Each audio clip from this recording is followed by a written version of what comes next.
ये क्या बदतमीजी है कि बांग्लादेश के, पाकिस्तान के और अफगानिस्तान के लोगों को हमारे देश में लाके बसाएंगे और उनको हमारे बच्चों के हक के रोजगार उनको देंगे।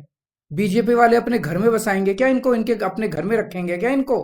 भारत के तो ढेरों लोग बेघर हैं, लेकिन बीजेपी वाले पाकिस्तान से लोगों को लाके उन्हें भारत में बसाना चाहते हैं, उनको घर देना चाहते हैं। भारत सरकार का जो सरकारी पैसा हमारे परिवार और देश के विकास पे खर्च होना चाहिए, वो पैसा पाकिस्तानियों को भारत में बसाने पे खर्च किया जाएगा। रोजगार के लिए हरियाणा सरकार अपने बच्चों को इजराइल भेज रही है, हमारे बच्चों को युद्ध में धकेला जा रहा है। पूरे देश की मांग है कि सीए को वापस लिया जाए।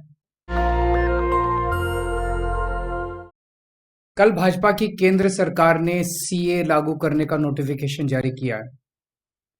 10 साल देश पे राज करने के बाद एन चुनाव के पहले इन लोगों को सीए की बात करनी पड़ रही है।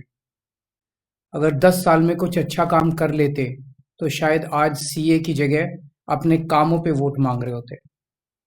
आज देश के सामने सबसे बड़ी समस्या महंगाई और बेरोजगारी की है। किसी को भी घर चलाना मुश्किल हो रहा है, इतनी ज्यादा महंगाई हो गई है, कमर तोड़ महंगाई हो रही है। उधर हमारे युवा दर दर की ठोकरें खा रहे हैं रोजगार के लिए, उनके ऊपर डंडे लाठियां बरसाई जा रही हैं। ऐसे में सरकार बेरोजगारी और महंगाई का समाधान ढूंढने की बजाय सीए की बात कर रही है, तो ये बड़े दुख की बात है। ये सीए आखिर है क्या? बीजेपी की केंद्र सरकार का कहना है कि 3 देश, बांग्लादेश, पाकिस्तान और अफगानिस्तान, इन 3 देशों के अल्पसंख्यक जो हैं, वो अगर भारत की नागरिकता लेना चाहें तो उन्हें भारत की नागरिकता दे दी जाएगी। इसका मतलब बड़ी संख्या में यहां से अल्पसंख्यकों को हमारे देश में लाया जाएगा, उनको रोजगार दिए जाएंगे, उनके लिए घर बनाए जाएंगे, उनको यहां बसाया जाएगा।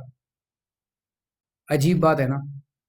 बीजेपी की केंद्र सरकार से हमारे बच्चों को रोजगार दिए नहीं जा रहे, पाकिस्तान से लोगों को लाके उनके बच्चों को रोजगार देना चाहते हैं। हमारे लोगों के पास तो घर नहीं है, भारत के तो ढेरों लोग बेघर हैं, लेकिन बीजेपी वाले पाकिस्तान से लोगों को लाके उन्हें भारत में बसाना चाहते हैं, उनको घर देना चाहते हैं। हमारे रोजगार उनके बच्चों को देना चाहते हैं, हमारे हक के घर उनमें पाकिस्तानियों को बसाना चाहते हैं। भारत सरकार का जो सरकारी पैसा हमारे परिवार और देश के विकास पे खर्च होना चाहिए, वो पैसा पाकिस्तानियों को भारत में बसाने पे खर्च किया जाएगा। इन 3 देशों में लगभग 2.5 से 3 करोड़ अल्पसंख्यक हैं। ये तीनों बहुत गरीब देश हैं। जैसे ही भारत के दरवाजे खुलेंगे, इन 3 देशों से भारी भीड़ हमारे भारत में आ जाएगी। अगर इन 2.5-3 करोड़ में से 1.5 करोड़ लोग भी भारत आ गए तो कौन देगा इनको रोजगार? कहां बसाओगे इनको? बीजेपी वाले अपने घर में बसाएंगे क्या इनको? इनके अपने घर में रखेंगे क्या इनको? बीजेपी वाले देंगे क्या इनको रोजगार? कौन देगा इनको रोजगार? तो प्रश्न उठता है कि बीजेपी ऐसा क्यों कर रही है। कई लोगों से मैंने बात की, कुछ लोगों का कहना है कि ये पूरा का पूरा खेल वोट बैंक बनाने की गंदी राजनीति है। इन तीनों देशों से 1.5-2 करोड़ लोगों को अगर भारत ले आया गया और उनको चुन चुन के इस तरह से देश के अलग अलग भागों में बसाया गया, जिससे जहां जहां बीजेपी के वोट कम है, वहां झुग्गियां डाल के अगर इन लोगों को वहां बसाया गया, तो वहां बीजेपी का एक पक्का वोट बैंक तैयार हो जाएगा, बीजेपी के वोट बढ़ जाएंगे। और आने वाले, इस चुनाव में तो नहीं, आने वाले भविष्य के चुनाव में बीजेपी को इससे बहुत बड़ा चुनावी फायदा मिल सकता है, ऐसा कुछ लोगों का कहना है। मुझे नहीं पता ये सच है कि गलत, लेकिन सबसे बड़ा प्रश्न है कि बीजेपी ये क्यों कर रही है। एक तरफ बीजेपी की हरियाणा सरकार हरियाणा के बच्चों को रोजगार देने में असमर्थ है। रोजगार के लिए हरियाणा सरकार अपने बच्चों को इजराइल भेज रही है। इजराइल में हम सब जानते हैं कि युद्ध चल रहा है, हमारे बच्चों को युद्ध में धकेला जा रहा है। अपने बच्चों को तो रोजगार है नहीं, और पाकिस्तानियों को भारत लाके उनके बच्चों को रोजगार देना चाहते हो। मेरी तो ये बात बिल्कुल समझ से परे है। बीजेपी वाले पूरी दुनिया से बिल्कुल उल्टा चल रहे हैं।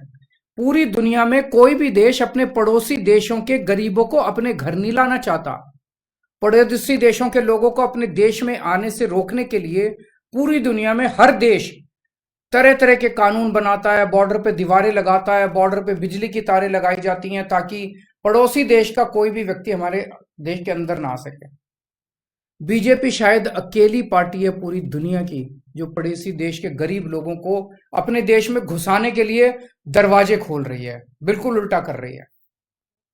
एक और बात है सोचने की, पिछले 10 सालों में 11 लाख से ज्यादा भारत के बड़े बड़े अमीर उद्योगपति और व्यापारी भारत छोड़ के चले गए।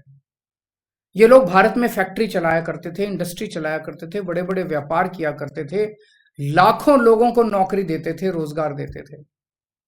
ये बीजेपी की गलत नीतियों और उनके अत्याचार से तंग आके भारत छोड़ के चले गए।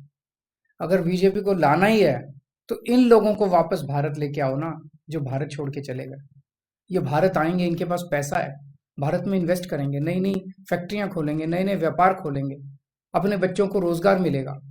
ये क्या बदतमीजी है कि बांग्लादेश के, पाकिस्तान के और अफगानिस्तान के लोगों को हमारे देश में लाके बसाएंगे और उनको हमारे बच्चों के हक के रोजगार उनको देंगे। ये लोग कह रहे हैं कि 2014 के पहले आए हुए घुसपैठियों को इन नागरिकता दी जाएगी। ऐसा नहीं है, ये तो शुरुआत है। एक बार ये सिलसिला चालू हो गया, एक बार दरवाजे खुल गए तो फिर बहुत बड़ी संख्या में पाकिस्तानी और बांग्लादेश से लोग भारत में आने लगेंगे। आज बीजेपी कह रही है 2014 के पहले आए हुए लोगों को ही नागरिकता दी जाएगी। देख लेना, अगले चुनाव में ये बीजेपी वाले इस तारीख को बढ़ा के 2024 कर देंगे कि 2024 के आए हुए पहले वाले लोगों को दी जाएगी और फिर इसे और आगे बढ़ा देंगे। मोटी मोटी बात यह है कि पाकिस्तानियों और बांग्लादेशियों के लिए भारी संख्या में भारत आने के लिए बीजेपी सरकार ने दरवाजे खोल दिए। ये देश के लिए बेहद खतरनाक है और इसका सबसे ज्यादा खामियाजा उत्तर पूर्व नॉर्थ ईस्टर्न स्टेट्स भुगत रहे हैं, खासकर आसाम। आसाम के लोगों की भाषा और संस्कृति खतरे में पड़ चुकी है क्योंकि वहां पे बांग्लादेश से इतनी बड़ी संख्या के ऊपर इलीगल माइग्रेशन हुआ है। अब बीजेपी कह रही है कि इलीगल माइग्रेंट जो आए हैं उनको हम नागरिकता देंगे, उनको हम बसाएंगे, आसाम में बसाएंगे। आसाम के लोग बहुत नाराज हैं। एक तरह से देखा जाए तो हेमंत बिश्व शर्मा जो बीजेपी के मुख्यमंत्री हैं, उन्होंने धोखा दिया अपने लोगों को। अपने असम के लोगों की खातिर उन्हें सीए का विरोध करना चाहिए था। उन्हें कहना चाहिए था कि असम के लोगों की संस्कृति और भाषा दोनों खतरे में है, ये बिल्कुल बर्दाश्त नहीं किया जाएगा। तो दोस्तों, पूरे देश की मांग है कि सीए को वापस लिया जाए। हम किसी हालत में अपने बच्चों की नौकरियां, अपने बच्चों के रोजगार दूसरे देश के लोगों को किसी हालत में नहीं देंगे। और अगर बीजेपी नहीं मानती तो इसको वापस नहीं लेती तो इस चुनाव के अंदर बीजेपी के खिलाफ वोट करके आप अपना गुस्सा जाहिर कीजिए।